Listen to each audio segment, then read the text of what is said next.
All right, welcome back to another Draft Premier League Season 7 Captains interview. We are joined today by the captains of the Learned2Play Club, Khaz and iPro. Introduce yourselves. I'm Khaz. I've been playing DPL. I think this is my 5th season now. I'm fairly well decorated in this tournament with multiple award nominations, including 2 MVPs. I've captained a few tournaments, and I'm really looking forward to participating this season with the Hypergen 9. Nice. I'm just iPro. You know how it is. Former winner. USUM MVP. No, I didn't win it. I unfortunately got snubbed. Oh, you didn't? That's unfortunate. It is what it is. I'm pretty sure I voted for you. Pretty sure I Things will voted for you change. that season, though. So you're MVP in my Happens. heart. Thanks. I didn't vote for you. Well, you're a goon, so you're mad because we cooked you. I cooked you. Yup. I don't really remember the details, to be honest. Yeah.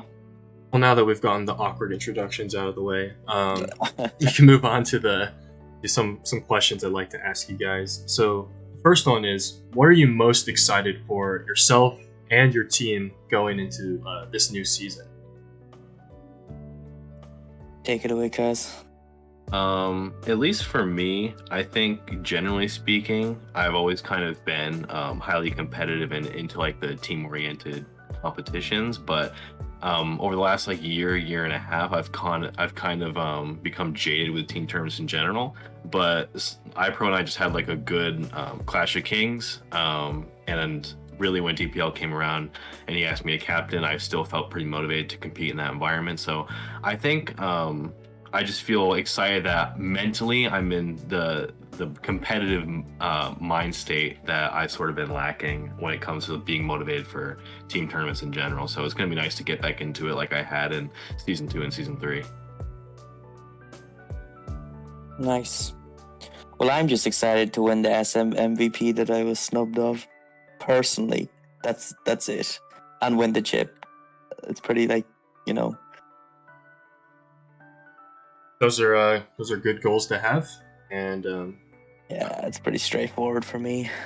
I hope you'll be able to achieve them this season. And I guess speaking of goals or expectations, what realistic expectations do you have for your team this season? Like, where do you see yourself potentially finishing, or where do you want to finish? Like, what other exterior goals do you have outside of seeding and like playoff bound? I will let Khaz answer this because mine, the people probably don't seem quote unquote realistic. They're realistic to me, but we'll see. Khaz is more skeptic than I am, so deal with it. The way I generally approach these things is that obviously you go in with the expectation that you're going to win, otherwise there's really no point in trying. But if you were to be as tempered in your expectations as possible, there's no reason not to expect to generally do well, go positive, make playoffs. And so I think that's the bare minimum that I would be mentally satisfied with. As we all know here and everyone watching, I mean, Pokemon can be a very fickle game. So it's really hard to get married to certain expectations because so much, and Seidel and iPro and I have both experienced this in our times playing tournaments. I mean, there's just so much out of your control. So you can generally control whether you do more good than bad, but beyond that, you kind of just have to be grateful for how far you made it and let the chips fall where they may. Sounds like very humble expectations. I like it. Well, the expectation is us to like sweep through the league and win. Realistically, that's what's probably going to happen, if I'm being honest. I can let you know that the previous interview, they said their expectation was to go 7-0 and sweep the entire season. Yeah, well, that's probably not going to happen for them. Yeah. It's probably like 0% chance that even happens, considering we're a team. Like, if any team's going to do it, it's probably going to be our team. Sorry, you said humble, and there's no way I'm humble about this season at all. Like, people have seen the messages I've said, so I gotta keep the same energy. I mean, in fairness, though, the idea that the last interviewers are going to go undefeated, I mean, come on, man. Yeah, I don't know about that. Maybe 1 or 2 wins is more realistic for them. But yeah, Do you we can move forward from this. do you have any expectations for yourself record-wise, like on the individual record? I know iPro mentioned, you some MVP, but what about you, Khaz? I mean, there's certainly like a slight distinguishing factor between like expectations and goals. I mean, obviously, I too would like to go undefeated, win an MVP and stuff like that. But in terms of just staying realistic with how Pokemon can be, even at the top, I mean, you can have it's very reasonable that anyone at the top could go 4-3. We see it all the time. So again, I think it's the same answer as the team environment. I generally can control whether I do more bad than good, but and I hope to win an MVP and go 7-0 or 5-2 or 6-1 like I've done before. But ultimately, it'll be a win for me if I just demonstrate that I can go positive. I mean, that'd be a minimum level success in my head. Sounds good. Yeah, Sounds good. nah, just minimum of like 6-1 record for me personally. Anything else is anything else is a failure if we don't make playoffs. Like, And the one loss is hacks. yeah. That is inevitable. Might as well get that out early. Yeah. Gotta win. Only winning's the only option. And so, moving on, a new addition to this season is how the format has changed. So instead of 3 Sword and Shield and then 2 U Summons and Auras, we've now transitioned to 2 of the new Generation 9 tiers, and then 1 of Sword and Shield, Ultra Sun and Moon, and Auras, and then each team is allowed to choose 1 extra tier from those 4, and they obviously can't double up. What are your thoughts on this new format? Or have you given it any thought? And like, do you like it? Do you think it's bad? Do you think it can be improved upon? You want to go over me? Yeah, well, personally, I'm not the biggest fan. I think a gen should have been cut, honestly, because it's just 4 gens. It's just so much. And the way it's like, some weeks there's just, some gens just 1 game. And it just feels weird. And then like there could be potentially 3 Gen 9, then 1-1-2. I don't know, I'm not the biggest fan. I think a gen should have been cut and we should have just moved on from it. Or like maybe like if it's 3 gens every weekend and you just sub it in so it can stay the 3-2-2 format, which I personally prefer. But yeah, not a big fan for those reasons. For me, I do think, at least with the current state of draft, each generation has a somewhat loyal fan base. I mean, obviously not 9, but it's the new gen. But I think good like swaths of the player base are a little too attached to like Gen 8, Gen 7, and Gen 6 respectively. So it's probably probably not the time to cut gens. I think that would put off a lot of people, and especially like a lot of people, when they were considering the prospect of cutting a gen, a lot of people were thinking, oh, you cut the oldest gen off like 6, and some people were like, oh, we'll cut off 8 because it's the least popular, which I don't even know like if that's true. I mean, I personally would cut 8, but I don't know if there's like rhyme or reason to that.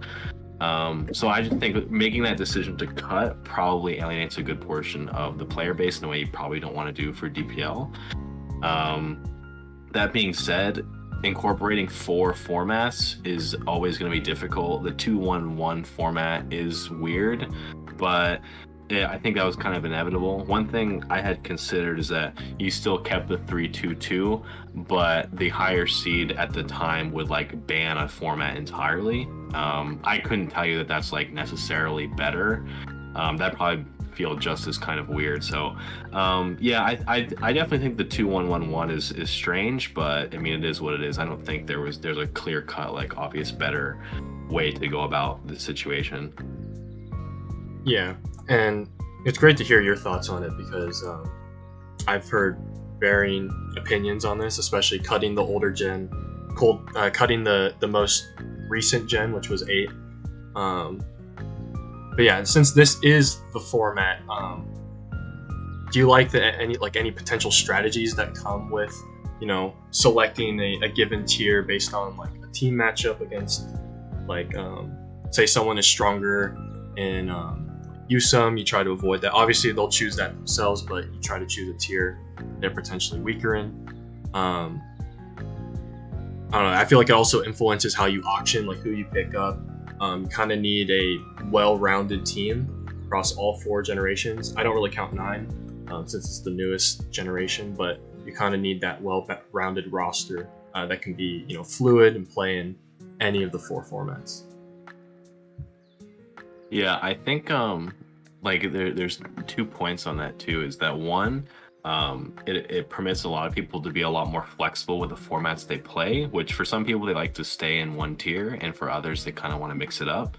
And I think it's good that it gives players that opportunity. At the same time, it'll be interesting to watch how that affects the MVP race, because there will be a much fewer number of players that are even playing all of their 7 games in the same format. So it'll be interesting to see really when it comes down to the strategy, the MVP race, people getting to play in the tiers that they wanted to, that they signed up for. I think all those things are going to be interesting to watch play out when it's all said and done. Yeah, I agree with what you said, Sean. Like, there will be a lot of strategies involved, even just in the auction with who you're going to draft because of how the gens are. And you're definitely going to be choosing like which tier. Like, I figure there's going to be a lot of new gen tiers, because a lot of like 3, 2, 1, 1. I think Gen 9 will be picked a lot, because I think a lot of players that are like not so skilled or whatever, there's going to be those type of players that get a lot of success this season. That's what I feel anyways, just because the gen's new and it's a strange gen for sure. So yeah, we'll see how it goes anyways. I also feel like Gen 9 is more of a coin flip tier because it's so unknown and so foreign. Teams might not want to actually choose that tier. And given the player base, I feel like more people would be comfortable with the older generation. So I feel like both teams could be, it's more likely they could choose both older tiers. So it would just end up being 2, 2, 2, 1. But we'll see. I could see it being dependent on the structure of the particular team in question, how they auctioned. If you're a top heavier team that filled out the bottom half of your roster with a lot of lower bid, less experienced players, then you might be able to get the maximum amount of like return by stacking the deck in Scarlet and Violet. Yeah. But if your team is more well-rounded, you have a greater number of veterans, your team is split more in 15 and 20Ks and a big spend and a bunch of 5Ks, then that's probably where you'll be sticking the bulkier players in tiers that they're familiar with. 100% agree. Like, if you have what Khaz says, a bunch of 5Ks, your best shot is the coin flip gen and Gen 9, because I do believe a lot of like 5K players or whatever, like 10K, whatever, like, a lot of players you don't consider that good or unknown, blah blah blah, are just we're gonna see on the standings, like there's gonna be like a lot of, not a lot, but like, those 7-0s, blah blah blah, who you'd never really consider going that record will go that record. And yeah, that's what I think anyways. And I guess speaking of records, we can move on to the next topic. Are there any players that are returning, or any new players that are signed up for DPL that you expect to have kind of a bigger jump, or just a jump in general in their performance and their record this season? And do you expect anyone else to drop off a significant amount, or just a little bit? What do you think, iPro? But looking at last season, I think a couple of players that did well won't do so well. For example, like, I don't know if I should really name drop, but, like, let me look at this. Like, Street Cred Cookie, no offense to him or whatever, but I doubt he has a successful season like last season again. Like, I imagine, well, first of all, they're one captain team anyway, so they're going to be alternating somewhat. So he won't be playing like all 7 games, so he can't go that well. But I don't see a 6-1 record appearing again. Ace Trainer Josh, I doubt he goes as well as he did last season. I see more probably like a 4-3 type of thing from him. EDG, if he does it again, then he maybe is the damn GOAT. Like, so yeah, there's just a couple of players that I noticed that did well that I personally don't see them doing well again. Yeah, I would agree. And that's generally the same list of names that I would get into. There are a lot of people that performed well, enough that they're not capable of doing it in any given season, but generally I don't know if that record is representative of how good they are generally. So it wouldn't surprise me if like the Ace Trainer Josh's, TDG, Hunters the Infected, stuff, or Street Cred Cookies, some of these players don't necessarily go 6-1 or 6-2 like they did last season. So you think a lot of these like budget picks definitely kind of peaked, and obviously it's not. Well, we don't know for sure if it's indicative of their, how consistent they are, record-wise. But yeah. Well, I wouldn't even call those players budget picks, considering their values inflated as hell. Like those players that we listed, they're probably like around 20k or whatever, 25k, when they're realistically like 15, 12. Yeah, and like none of them were new to the scene either. Exactly. Mm-hmm. We don't really know what they're about at this point. We name dropped Hunters the Infected, but I'm pretty sure he consistently does well. So I feel bad that we did that. I'm just saying, I'm 90% sure he does do well. The other ones are on and off, where they have bad records and then will have a randomly good season, then go back to being bad, that type of stuff. But I'm fairly sure Hunter has been positive like every tour he's played. Yeah, you're right. I just went to the doctor real quick. So yeah, I retract that. Maybe I confused him with someone else. I had a different impression of him. But yeah, he's gone 500 or positive in almost everything. So yeah, there's no reason why he can't do that again. Yeah. In terms of players that we think are gonna take a step up, I mean, one obvious one to me is Aki, went 2-5. I would be shocked if that happens again. He's just a very exceptional player. So Sorry. I would never on any given season predict Aki to go 2-5 in anything. So why so? I would totally expect a step up.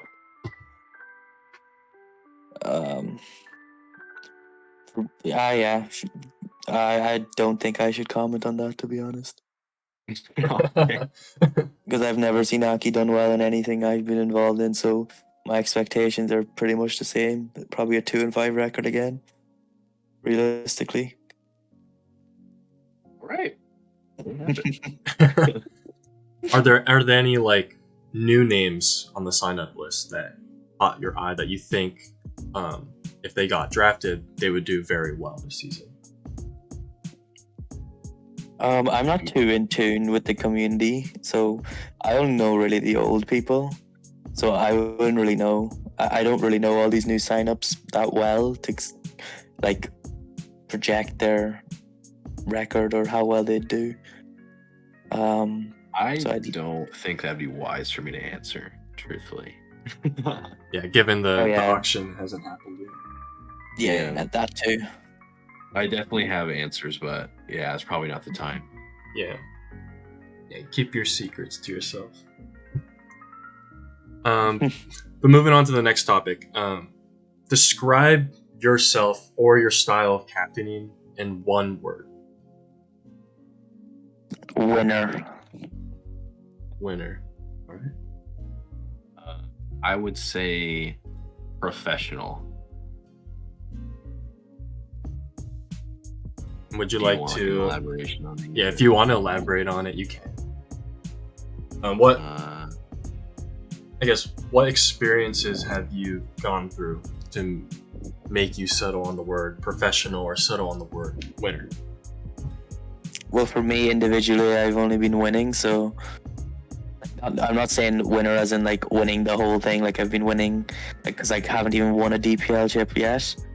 But individually wise, my records are usually always good in every tour. So I don't see that's my expectation of myself. So that's it. Yeah, I'd say for me, the reason I picked like the word professional, I've been in leadership positions for most of my life. Academically, I played college sports, and in Pokemon as well.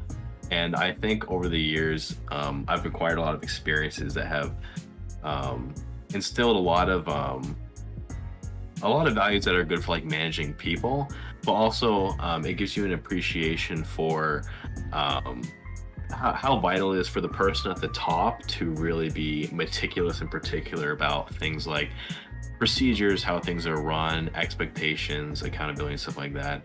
And it's not that I can't, act like a normal person or laugh or joke, or I'm not trying to give the conception that like I'm crazy rigid as a captain, but I definitely dot the i's, cross the t's a lot. There's like a very ordered schedule every week of when the games are coming out. Everyone kind of knows what's expected of them, who's going to play when, who the subs will be if something happens, stuff like that. So I definitely have a strong sense of value when it comes to like maintaining the order of how things should be run generally, and that crosses over to how I manage team tours as well. Yeah, I enjoyed hearing that explanation. Very similar in that regard. The word that you used was actually the one word I would describe myself with as well, as meticulous. Right. But yeah, I know we mentioned the auction in the previous topic. We said you didn't want to reveal anything, but just generally, how confident are you going into this auction, given that the budget is different across the teams? They're depending on the captain slots. Does that make you feel concerned a little bit, like you're not going to be able to get a particular player that you want, that another team is just going to be able to outbid you on? Well, I've recently found out that I guess I was overconfident in the situation because, well, when we were planning or whatever, that was brought to my attention. And for me, anyways, originally I just thought like it didn't fully matter how our team ended up because I have full confidence in us winning regardless of who we have. To a certain extent now, but yeah, the budget's weird because certain players, like there's two teams with 25k advantage in the budget, not overall and team wise, so it's definitely gonna inflate some values. And when you're planning for certain players, even if like a lot of players have their, there's certain values where they're definitely going to go for that price, even if they're not worth the price.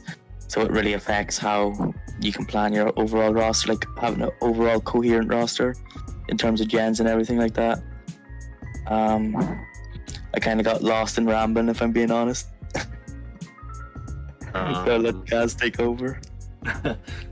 For me, I don't know if in the big picture, I think having a smaller starting budget is necessarily the problem, but I think in making plans around that budget, I've noticed that in the player pool, it's a bit harder to more accurately project how much people will go or how much interest there is in certain players across the tournament. Like I think just looking at like the plan that we've done so far, I think there are certainly ways to make like the math work for a lot of the ideas that we have, but actually figuring out what's likely going to happen has been pretty difficult. There are a lot of different ways that certain players could be valued or not valued, and it's kind of hard to know what's going to happen until the auction comes. Yeah, I agree. I feel like in past seasons, like that hasn't been nearly as much of an issue. Like I've run sort of like pricing algorithms before for past player pools, and it's usually a lot easier to figure out who's going to go for what and maybe even to. But now it feels a lot less predictable, probably for the reasons that. You in a wind tunnel, bro? Oh, me? Yeah. Oh, sorry. I don't know what happened there. Is it gone? Yeah, it's gone. but yeah, that makes sense. I'm curious to see what the captains think, after the auction has been completed, what their thoughts are on like how the auction planning was, how it ended up, the advantage of the the 25K for 2 of the captain cores. Was the opportunity cost of buying a captain slot, was it worth it? I'm very interested in seeing that as well. Sorry for cutting you off. Oh, no worries. I'm very interested in seeing the 125K captain cores, how they construct their roster. Like, will they go like super top heavy by taking like, because they can outbid their max on a certain player will be obviously higher than our max on a certain player because, they have more leeway there. So I'm like curious, will they go like for a more balanced team or, have top heavy hitters that can carry their team? And it also could be a risk for, the 100K budget teams where, if they're upbidding, a certain player and then all of a sudden they're left with like, very expensive player that maybe they're like, well, maybe we should have, went away from this. And now the other team, they still have the budget to get whoever they want. But, it could be a risk as well, upbidding to a point where say it's like 35, 40K on a person. And now you're left with, what, 60K for 6 people? I mean, that's reasonable to work with, but not ideal. Yeah, I'd agree with that for sure. All right, and then kind of finishing off this kind of longer interview, I guess. Are there any specific captain cores that you want to play and defeat in the regular season or playoffs very badly? And are there any teams you want to send a direct message to? Well, for me, not really, like not the word really badly want to play these guys, because I think all these captain cores are kind of boring. Like, there's no like content where there's like shit talk, blah blah blah, back and forth, because these guys are that's just how they are, and I don't really see much competition with them. I'm looking forward to playing LeJon because he's one of my boys, so destroying him is going to be fun because he'll talk the smack and all that, and the back and forth will be there, so that'll be fun. Probably the most entertaining series will be Toxic and Vest because they will bring the heat in terms of, like I said, shit talk and all that, and that's always fun. That's the most content, and then when whichever team loses, you get more, and that makes it more interesting if playoffs, blah blah blah. So that's what I think personally of all the captain cores. There isn't really anyone that I'd really badly want to play because I think most of them are boring. But yeah, that's it. I like Khaz. Yeah. Go for there. Yeah, I kind of feel similarly. I mean, I don't know if there's a particular core that I'm particularly like salivating at the prospect of playing. There's certainly some strong cores that, given like what they've accomplished in their own draft careers, being them will be a task worth being happy with. Like II and Rai are captain together, Techno and Genius, L5 and Aster. These are cores that are comprised of players who have a lot of experience and a lot of success, and so it's likely that, I mean, it's hard to know right now before the auction, but likely they're going to put together some good teams, or have a good auction, put together some good drafts, have some good prep, and so being them will always be something to be satisfied with. I definitely agree that Toxic and Vest, like the Royal Conquerors, they're definitely going to bring the most shit talk when it comes down to it. I know that after Toxic got AO'd by us in Clash of Kings a few months ago, he's definitely going to try extra hard to prove that he's on our level. And I know Vest has kind of been in my shadow his entire career, so he's going to be even more motivated to get a piece of me, and hopefully he'll be able to do that. Well, yeah, whatever. So yeah, that's about what I would say. Basically, you said you want them to bring their A game, and you want to beat them to it.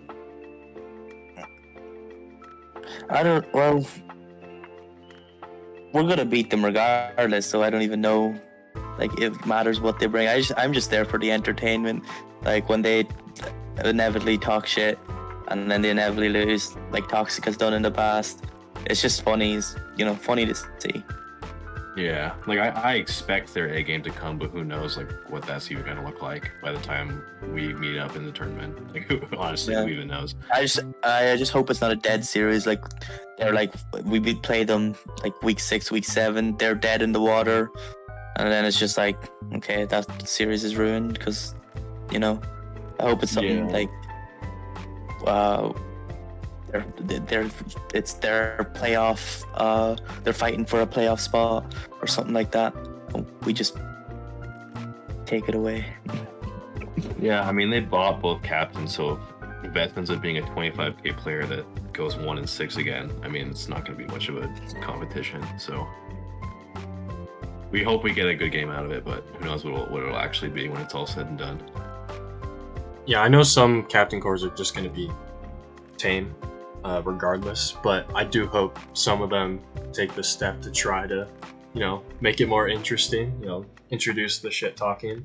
I know as a former captain myself, I tried to keep the team level-headed, but even now I'm like, now that I've won it, I don't really care. I'd rather see, content for the fans. Content and blood. Like that level-headed thing, like, or whatever, is like the right thing to do, the right thing to do, I guess, but it's just so boring because at the end of it, it's not something super personal. It's just during the DPL season, all this quote unquote toxicity, and then after it's just like, whatever.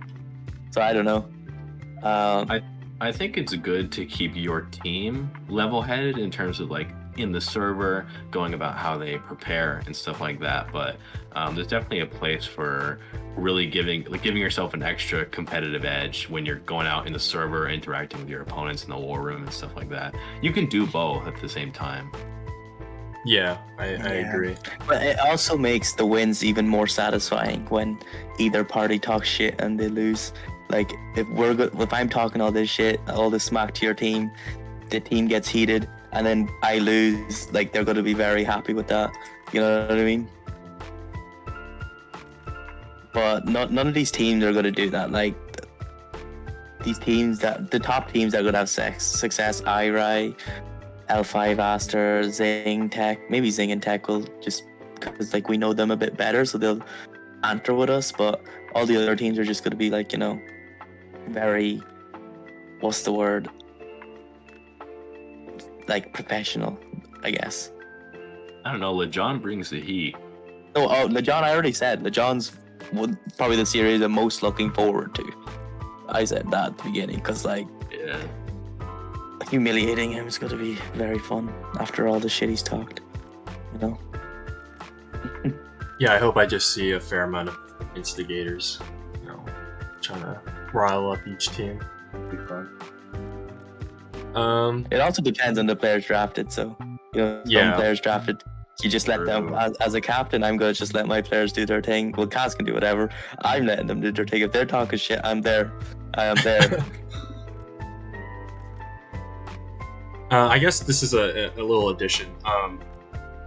Right before we finish this this interview, what are the 4 teams you predict will make the playoffs, just based off the captain cores and then their former experiences and all that? The family 100% will make playoffs. 100%. I don't even doubt anything. It's not like they'll 100% make it. I always finds a way to have success, even when you think his team's shit. He'll just make playoffs. Will make playoffs. I think Ian and Hacker is going to be that team to make playoffs as well. Like, I don't know how Ian does. I actually don't know. His team tour success is insane. What I've personally witnessed, and he's like, it's not even like he's doing anything. What I've heard, he's usually just dead and just a captain, and then his team just makes playoffs. So that's why I think he'll be one of the teams to make playoffs. And the final team, I believe, will be, I reckon, King L5 and Aster J. It's a tight one. Because inserting Ian and Hacker eliminates a really good core, like a good core, quote unquote. So yeah, me, Khaz, Irai, L5 Aster, and Ian and Hacker are the 4 teams that will be in playoffs. What about you, Khaz? What do you think? That is my exact same answer. I think there in every tournament there are usually 3 teams you'd expect and then 1 team you don't expect at all. I think the Tusks are that team, like absolutely. And then I think we make it, and I think the family makes it. So it comes down to Cake Takers or Infernal Armory for me. And I think motivation pending, I just generally trust L5's ability to prepare a team. I rate that pretty highly. Yeah, I agree. The others, so that's pretty much the difference maker for me. I could see it being Cake Takers if the Infernal Armory have a scuffed auction, but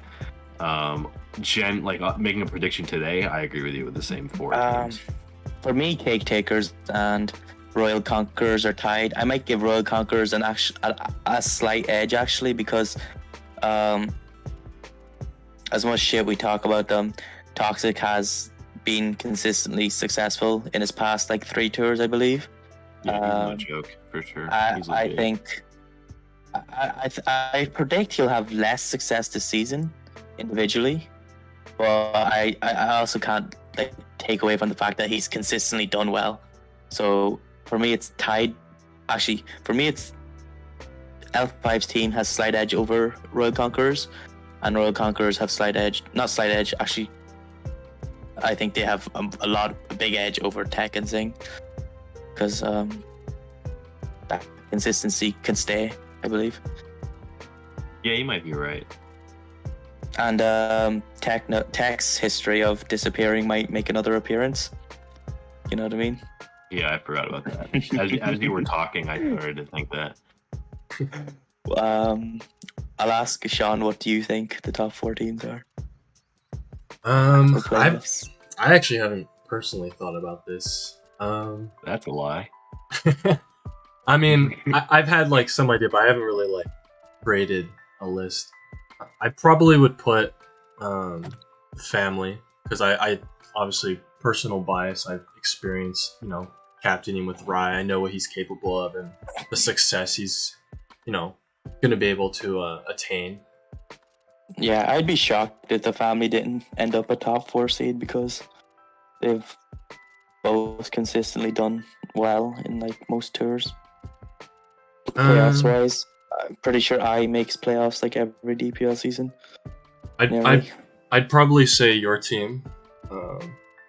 I think while some team records haven't reflected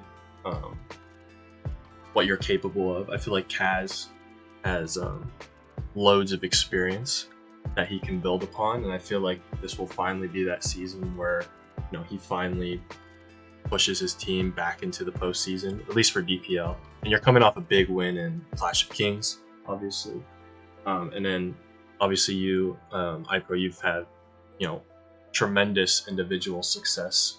I can see you just dominating again in your respective tier, helping your team in that aspect.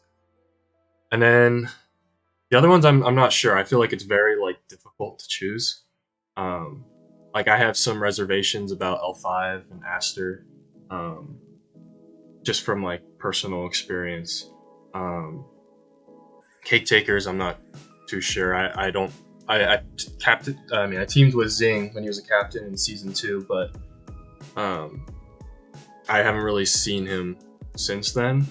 And I've heard, I feel like he'll be pretty diligent in his team server. I'm not sure about Tech. I don't remember what the other teams are. I don't have anything open.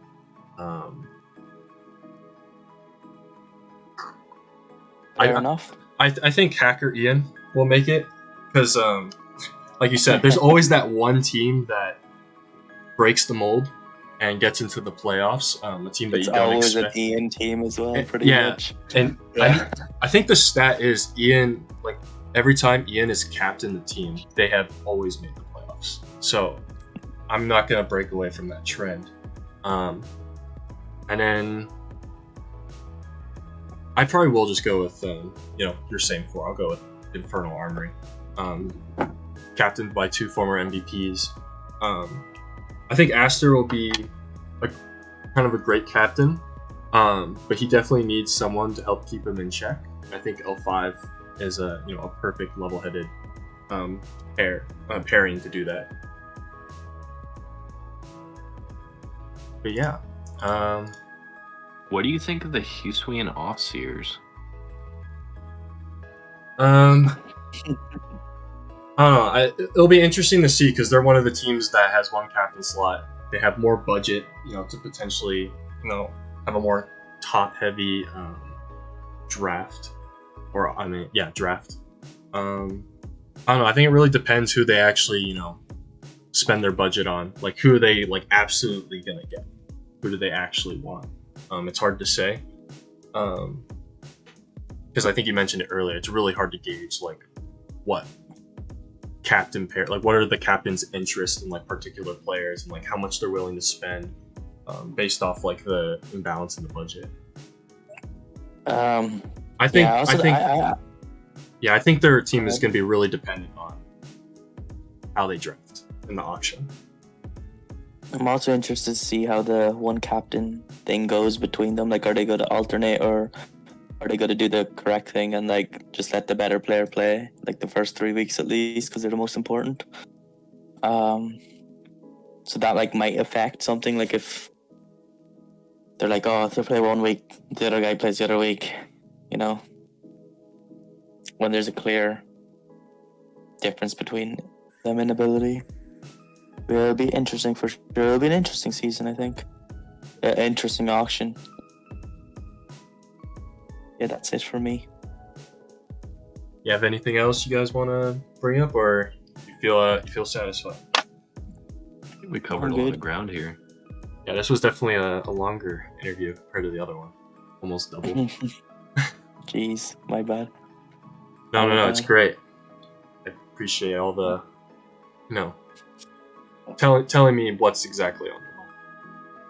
But yeah, I hope everyone enjoyed this interview. These are the captains of, the Learned2Play Club, and hopefully they learned how to play this season and can come out on top. Thank you guys. Yep. Thanks for having us.